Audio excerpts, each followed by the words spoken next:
you're stuck in a trauma that no one ever saw. June is Men's Mental Health Month. Men's mental health is in a crisis, with many young men experiencing apathy, emotional numbness, and laziness. Unbeknownst to them, the child's body is freezing. The nervous system, when unable to fight or flight, goes into freeze mode, as it is the last resort to ensure the survival of the child's body. But the problem with this is the child's nervous system encodes these emotions in the body, and the child grows up learning that expressing emotions is dangerous. Hence, they bottle them up and do not ever express their emotions and how they feel, particularly around their loved ones, such as family and friends. This is a consequence of not receiving love or attention during childhood. Usually, expressing vulnerability in these households was dangerous, and the child learns that expressing emotions, displaying how I feel, or speaking up results in danger and can jeopardize the way I interact with my caregivers. Hence, the child learns to suppress their emotions, hide them, and freeze. Freeze state is a primary indicator of complex PTSD. Unlike single traumatic event, complex PTSD occurs where one accumulates chronic emotional neglect, where the child cries and doesn't receive the love, the attention, or the care from the parent. Instead, they receive shame-based parenting, bullying, and emotional instability. With time, the nervous system learns it's safer to shut down than to express any emotions. Therefore, emotional suppression becomes a norm, and with each interaction and each event, the child slowly drifts away from their body and becomes disconnected, causing them to abandon their voice, authenticity, and needs. Neurologically, this causes an imbalance in some parts of the brain. The prefrontal cortex becomes underactivated. This area is in charge of your emotional regulation, whilst other areas such as your subcortical threat network, areas such as the amygdala and the periaqueductal gray become hyperactivated.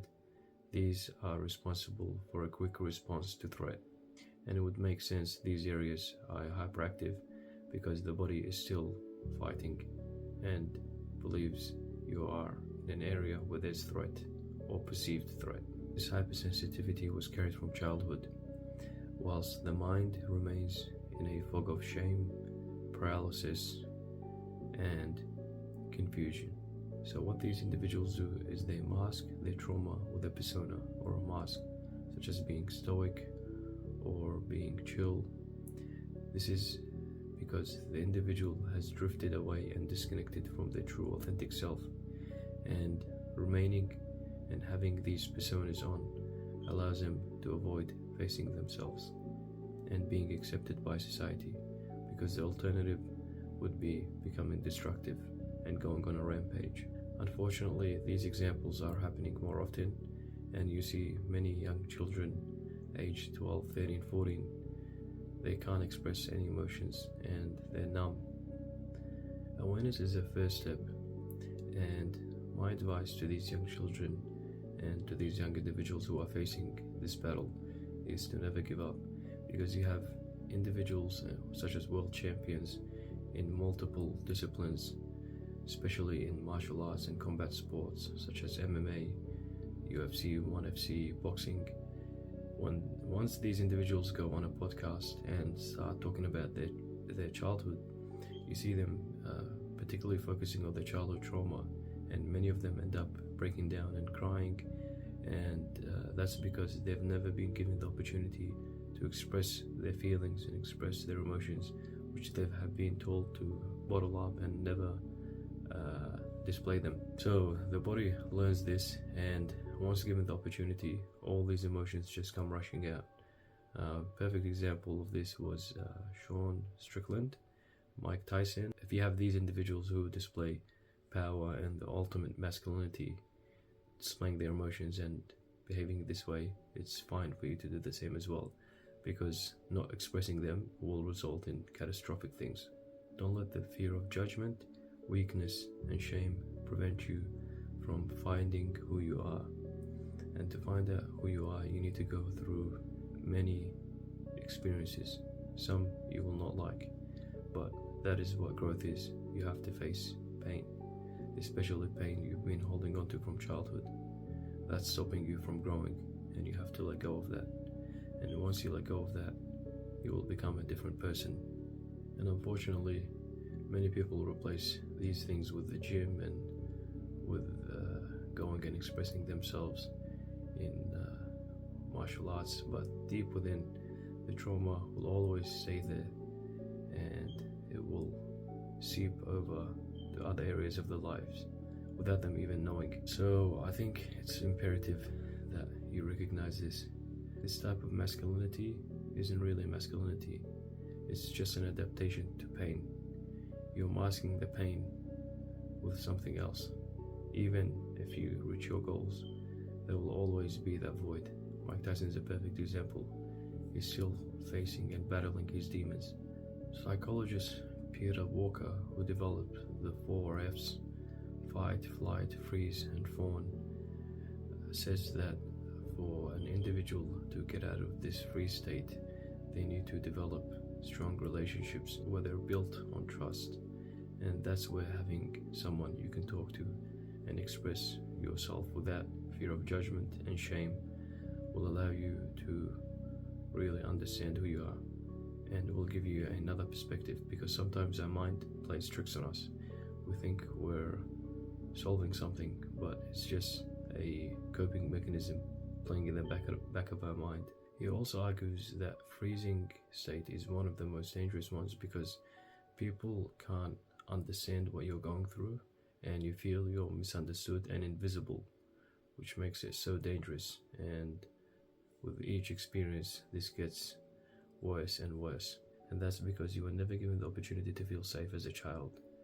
So when people see you and think you're lazy or weak, that's just a misunderstanding. They don't understand what's happening to your nervous system. Begin focusing on your nervous system. Anytime you're in a situation and your body starts feeling different, such as you're breathing and you start seeing yourself taking shallow breaths or taking deep inhales, or your body freezes up, you feel tightness in your chest, in your shoulders, or in other areas of your body, be mindful of that. And once you're out of that situation, go and study that particular scenario and what happened and what actually led to it.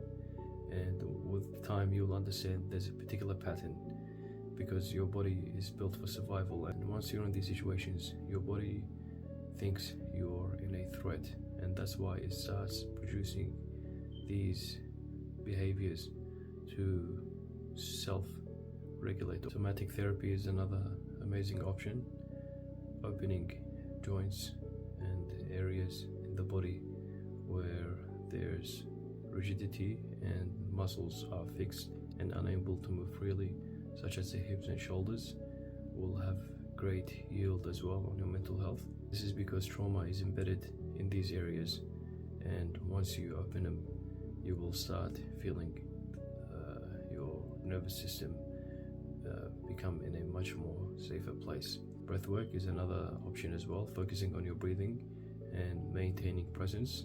Cold exposure is another way as well to become present. Co-regulating with someone you trust, because the polyvagal theory dictates that connections is one of the most important things to unfreeze your nervous system. Lastly, I would recommend delving into shadow work or Jungian psychology. That's where you go back to your childhood and find any emotions that were suppressed by society, particularly by your family, and integrate them back into yourself to become whole again. You will realize that freezing occurred and the child resorted to apathy, emotional numbness, grief, and pain, all because he didn't receive love, support, and care. So your job is to go and give that child those things that he missed during childhood.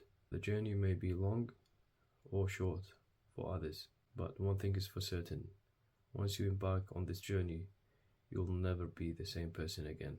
Reclaim your true self.